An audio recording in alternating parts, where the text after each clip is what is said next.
Welcome back to the Decipher podcast. I'm Dennis Fisher here with Lindsey O'Donnell Welch.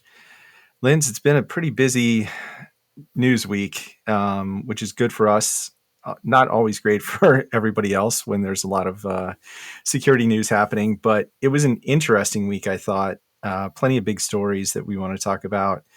I think first and foremost is the NPM supply chain attack, which I don't know. I feel a little weird calling it a supply chain attack, which is kind of the way it was labeled when it, Yeah. was first disclosed. But it was an interesting story from a bunch of different angles for me. One was, I guess we can explain it for folks that haven't read up too deeply on it. We covered it on the site, but earlier this week, researchers started seeing some compromised NPM packages tied to one specific contributor, maintainer, author, however you want to term it, that had been loaded with malicious code and then republished, and folks were downloading them. And this happens all the time.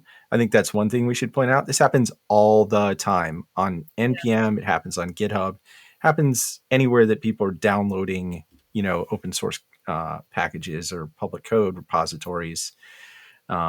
This is something that attackers do all the time, but most of the time it doesn't happen to packages that have billions, like with a B, of weekly downloads, which is what happened in this case.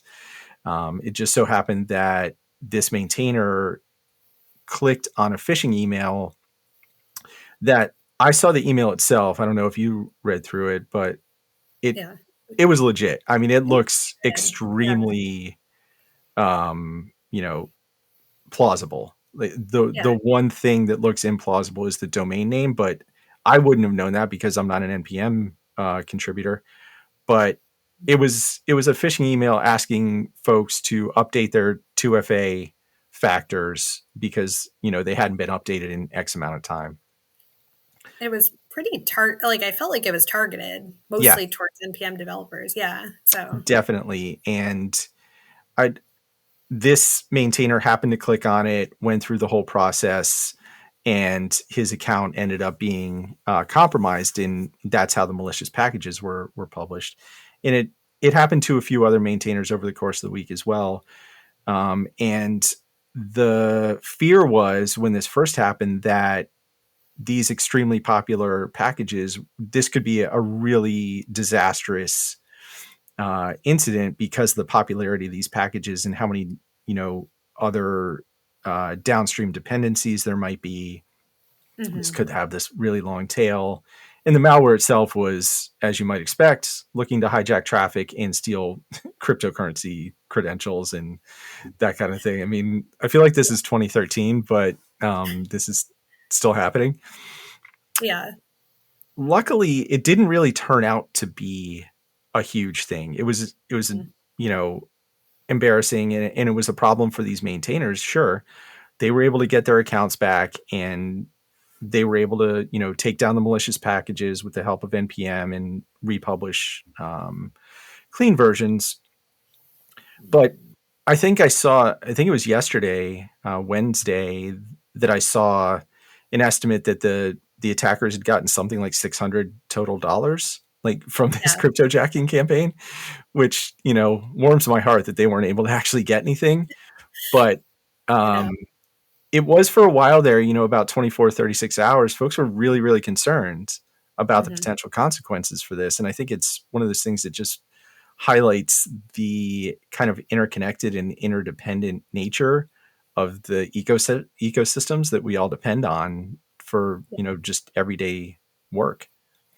Yeah, it was interesting, like the threat attack surface part of this was like very different from the actual impact and like what happened afterwards. So like I think the initial fears when reports of this were coming out were completely valid, like given the number of Yeah. users that and the dependencies, kind of downstream users there, but it is like interesting. I think was it like what was the reaction after this had happened. I think they took it down like, or they noticed the issue within 4 hours and Yeah. like quickly kind of cleaned it up afterwards. So, Hmm.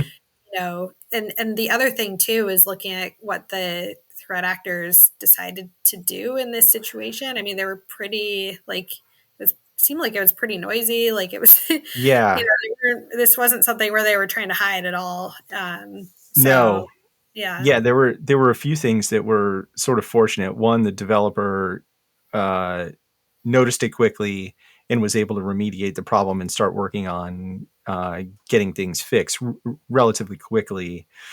And so were the other ones. Later in the week, those were cleaned up even more quickly. But also, yeah, the attackers.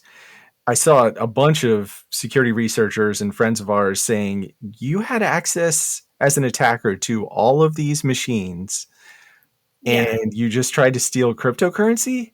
Like, do you understand what a wasted opportunity this was? And I mean, you hate to give advice to bad guys, but like, it was yeah, kind of, I was having a text conversation with one of our friends and it just kind of mind blown of like, I can't even process like what a massive blunder this was by these, if it was one person or a group of people, I don't know. But yeah, if you're targeting a developer who has billions of weekly downloads and you happen to get lucky and get that access and you steal $600 worth of Ethereum, like, I don't yeah. know. Seems like Well, a missed opportunity, but I do feel like everyone got a little lucky in this case. I think so, yeah. And I was seeing like initial reports were even like $5, like $20. So at least they got 600 Okay. good for them, I guess. But For like, their effort. yeah. But I hope that, yeah, I mean, like, hopefully that they didn't learn anything, the threat actors. This was really, it was an interesting case though, just like to see it play out for sure. The phishing aspect of it is one of the things that caught my attention as well. We Yeah. tend to look at some of these attacks and think, okay, well, they must have gotten in with some really clever, scattered spider type thing where they did a bunch of reconnaissance and there was all this effort involved and all this kind of background work. And in a lot of cases, as we know, and a lot of the professionals in this industry know, that's not usually how it works. Hmm. Usually, this is the way it works. There's a Yeah. very plausible phishing email that shows up. It's got a plausible domain name. The text itself is completely legit. I saw in one of the descriptions of the victimized maintainers, they said when they clicked on the phishing link itself, it took them to what they described as a pixel perfect representation of what the NPM 2FA enrollment screen actually looks like. Hmm. So it was, if you're not looking at the domain itself and if you've already gotten that far, there were no red flags. Yeah. And these are people that do this for a living. They may not be specifically security people, but they're in this world and understand how these things work and understand how phishing attacks work, I would think. Um, I've seen plenty of phishing emails in my life that I would look at and be like, "Whew, that would have gotten me." I mean, this is not 2010 when this stuff was like in broken English and very obviously malicious domains that were registered a half an hour ago. These are professional groups that know what they're doing in a lot of cases. I don't know who was behind this. I haven't really seen any attribution on it, but some of these emails now and other, text phishing attempts, the voice phishing attempts, that kind of stuff is extremely polished. And, it's only going to get better. Attacks always get better. I know. Yeah. It is like, it's funny, like a lot of people, even within the cybersecurity realm, like I think it was just a few months ago, Troy Hunt came out and said that he had clicked on a phishing message, Yeah. and uh, you know, so it's just it's something that works, and I think it's not going to go away because threat actors are continuing to find success with it. So why move on from it if it's something that is continuing to help them in their attacks? Yeah. The path of least resistance is usually the one that people are going to take, whether it's in their other lives or in things like this. if you can get in with a phishing email, why would you bother with something more complex and more time consuming? You're just not going to Yeah. do that, you know? I know there's like a sentiment that some people have in cybersecurity, which I think is a really interesting one, which is like if attacks become more successful, that means that protections and security measures are working and doing their job because it's forcing threat actors to become, Mhm. to have to step up their game and move away from phishing emails, which I always thought that was an interesting perspective that some people have talked about. I think that's true. There's a lot to be said for that. Hopefully we've gotten better over the last 25 years, but Yeah. there's still, if you make a basic mistake like clicking on a phishing email, it can have a really horrendous cascading effect. You know, it, Forget about a developer who run or maintains a bunch of really popular packages. If your main email account as a consumer gets compromised and you have everything tied to that account, one simple mistake can really, really throw a wrench in your entire life. Yeah. And if there's not a lot of, yeah, there might be security defenses along the way that made life more difficult for the attacker, but if you make that mistake, they can Yeah. still win. It doesn't have to be dramatic. Yeah, I actually think that's a really interesting and good segue into this other story I wanted to talk about because it's the one of the things I wrote about this week was basically Ron Wyden, who's a senator who is, gets up in arms about a lot of cybersecurity He related sure does. things, which we God bless love. him. Yes. But he essentially wrote a letter to the FTC urging them to investigate Microsoft's role in the Ascension ransomware attack. And the reason why that, our conversation makes me think of this is that, that there were like a couple of different steps in that ransomware attack that happened. And what Wyden is arguing, and I'll get into the background in a second, but like, is that the technology and the products that were used and the default settings should be held to blame just as much as like kind of the other steps and processes that led to the Mm, attack.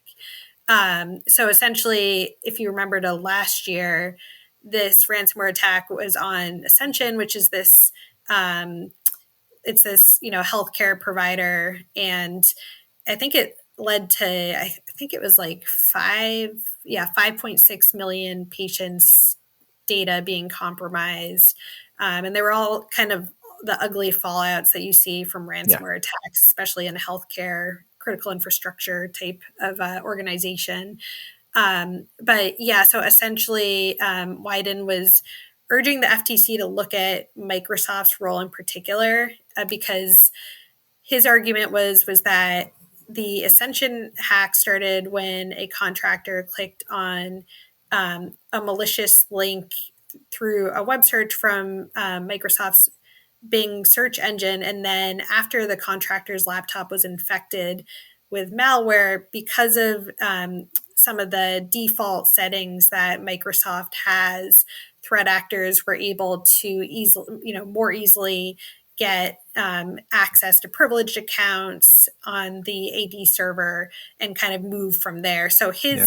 So like, we're talking about kind of clicking on that initial access point of like clicking on phishing links or like maybe clicking on an infected link that you might come across online. And then what I think is interesting here is Wyden is like moving the needle and looking at the actual like default settings that were part of this the system that was involved in this attack. Yeah.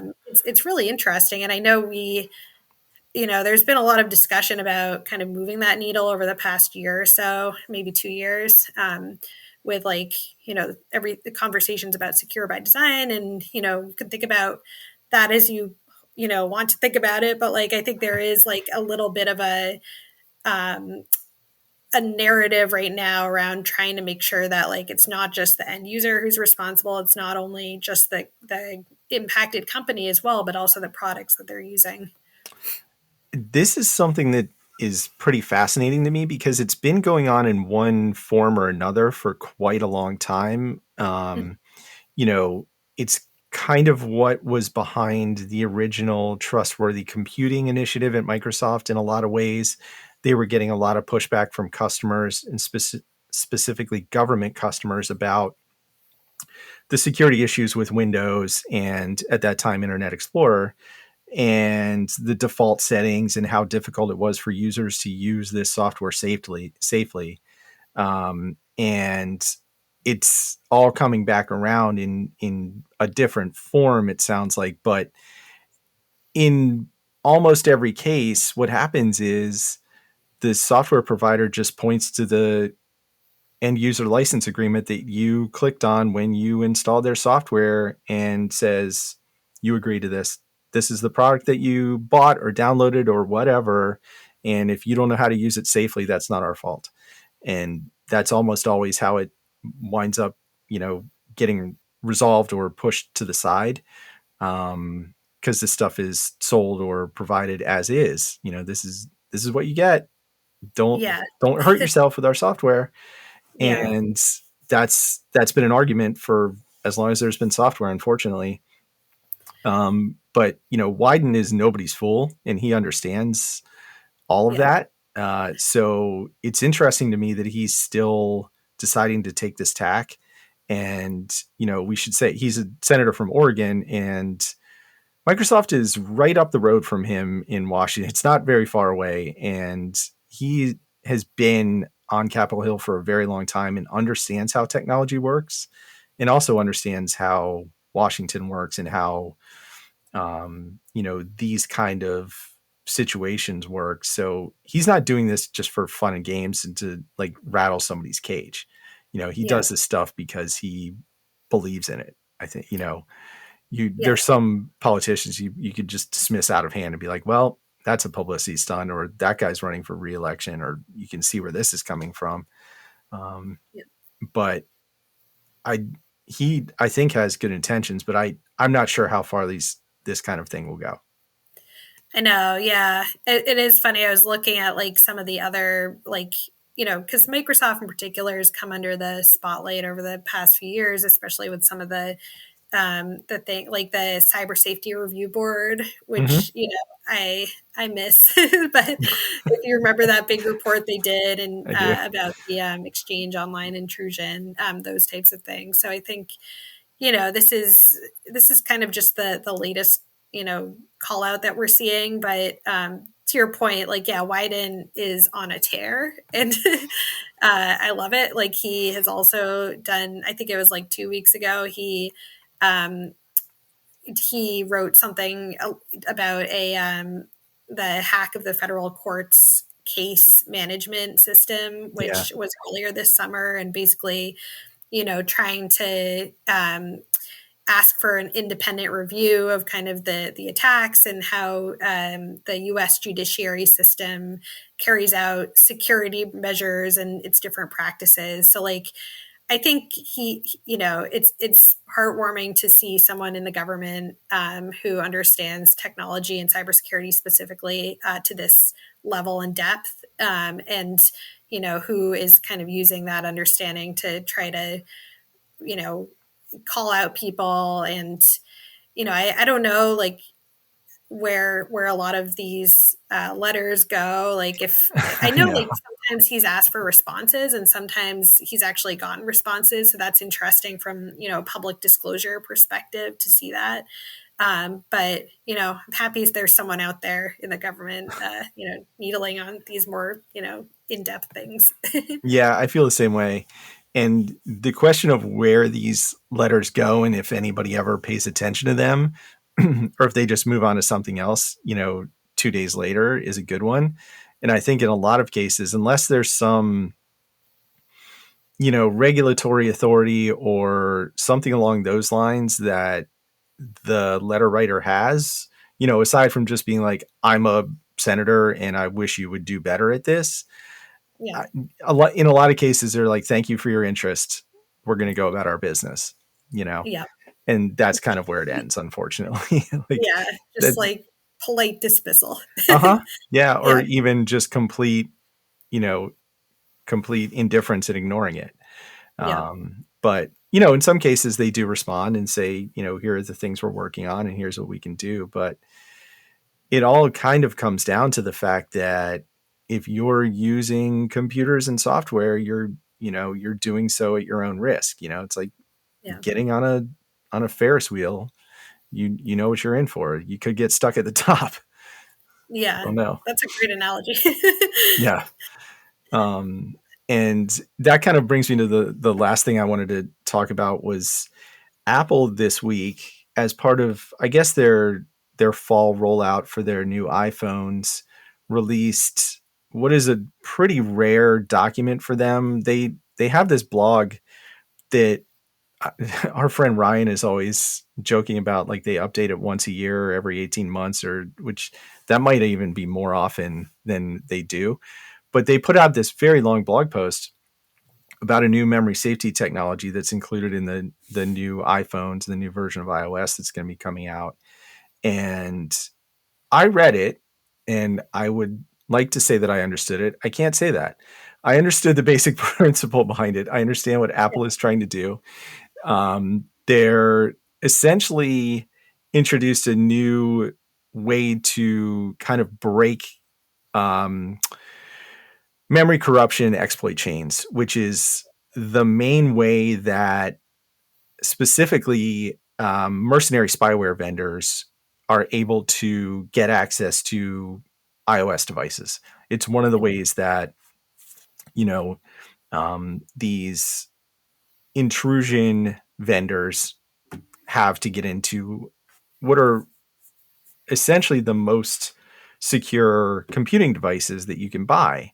If you Mhm, update your iPhone and, to a great extent, your Android device on a regular basis, those things are about as secure as you can hope for at this mhm, point. But there are well-funded spyware vendors out there who sell their stuff to, law enforcement, whoever else, that are spending millions and millions of dollars to develop exploit chains that work against these devices. And Apple is trying to break that entire class of exploits with this new technology. Um, I would encourage people who are interested to go and read Apple's blog post, which we'll link to. It's really interesting from a technical point of view, but also from like a bigger picture point of view, that Apple is expending a lot of engineering resources to develop something that has no real outward marketability or is likely not going to sell them any more phones. Like people in our community are very excited about it. I saw a lot of our friends who are engineers being really impressed with this work, and Google has something similar on Android. But Apple is a marketing company that happens to sell hardware, and they're really good at marketing. This is not going to help them sell anything. It's just something that they're doing behind the scenes that will hopefully make these devices a lot safer for typical people that shouldn't have to worry about, memory safety exploits to use, and I think it's encouraging. yeah, I love the strategy of just like completely overhauling and going out and saying, we're just going to try to disrupt the entire class of this Yeah. instead of, one by one going and patching every single thing that comes up or like trying to deal with every issue or every spyware instance. So um, I know we've seen a couple of instances of companies doing that over the years, but like Mhm. it's really cool to see and get that behind the scenes look at it, especially with Apple. Yeah, they're, as everybody knows, not very public about any of this stuff, especially their security stuff. They're very tight knit. People we know very well who have worked on Apple security and are no longer there still won't talk about it. They're they're like retired CIA officers. They don't talk about that stuff, Yeah. and for good reason. But I do like the approach that Apple is taking here, where it's like we can't stop these spyware vendors from doing what they do because they're going to make money from it. It's a business, but maybe we can make life much more difficult for them by disrupting this one exploit chain that we know that they rely on. And it does remind me in some ways of the way that, um, you know, our government and other federal governments around the world are trying to approach the ransomware problem from the financial end of it. You know, you're not going to stop criminals from doing crime. Like that's what they do. There's money involved. There's money in it for them. And in the case of ransomware, there's a ton of money in it. And what they try to do is break the financial ecosystem behind it and prevent them from actually getting the money that they're supposedly being paid, or if they actually are paid it, try and retrieve it after the fact. They're doing it in various ways and they're having some success, but they're, obviously a lot of work to do. But when there's a difficult problem like that, sometimes you have to come at it from a different point of view to try and solve it. Yeah, I agree, especially for the ransomware, all the different tactics that law enforcement has been trying, whether it is like arrests, like just the and indictments, charges, Mm-hmm. sanctions, like putting up rewards for people that are affiliated or associated with ransomware. They're just trying to see kind of what sticks and what works. It seems like, but Yeah. there's so many different ways to kind of go about it, and yeah, it's Yeah. interesting. I mean, with ransomware specifically, when there's so much money involved there that like deterrence is not going to work, especially if you're a threat actor who happens to live in a country that, the US doesn't necessarily have good diplomatic relations with. You probably feel pretty safe, as long as you're not attacking your own citizens and you're attacking folks in, uh, say the US or other Western countries. We've seen some successes against those folks, but not a ton. I'd like to be optimistic and think there's more coming, but you just don't know. There's so much money involved that it, even if we, take down one ransomware crew, there's 50 lining up behind them to step into their shoes. Give me the yacht, give me the Lamborghini, give me the private jet, Yeah, all the Lamborghinis. yeah, Yeah. so many Lamborghinis. Yeah.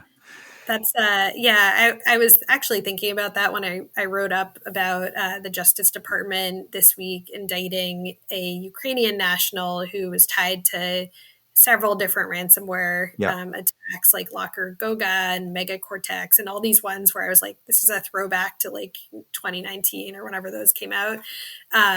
But it was just interesting when I was writing it up because I was like, okay, the indictment is out. We've seen so many of these indictments and charges, and a lot of these people, to your point, are residing in safe harbor countries. So Mm-hmm. they're, you know, so like it's just fun. It's just interesting to see kind of obviously this puts pressure on this the alleged individual, but and I know too that they did put up like I think it was like was it $5 million or like a very large amount of money to try to get information related to this guy, but it's just kind of like what's next? Like, is this at face value? Like, it's I'm curious like what happens behind the scenes to actually once an indictment has been made, like to Mm-hmm. go like put pressure on those types of things. And what was interesting too is the Justice Department had this like in its release, it had a little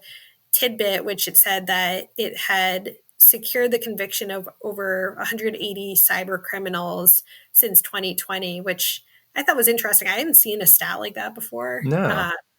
And it was I don't know like where that falls kind of in terms of if it's high Yeah. or Is low. that good? Is that, I don't Yeah. know. But I was like, huh. And also, I mean, you could have like the cyber criminals encompasses a lot too, as well. I mean, Yes. you could have someone who's a scammer, you could have someone who's a ransomware attack, like Right. someone doing ransomware attacks on hospitals. So, um, but I thought that when they posted that stat, I was like, huh, I hadn't seen anything like that. So No, yeah, I've never seen that before, but you're right. It could be like 50 romance scammers and like 3, ransomware operators or something. I have no Yeah. idea. Or just like a money launderer, like Right. like who's Yes. like a middleman, like not even Yeah. just Somebody doing doing it. like the iTunes gift cards from Stop and Shop. And you're like, Yeah. okay, we got them. Yeah. Yeah. But who Yeah. knows? Yeah. Yeah. All right. Well, thanks, Linz, as always. Great to see you. Yeah. And we'll be back next week when more things will be happening. Thanks, everybody. Thanks. See ya.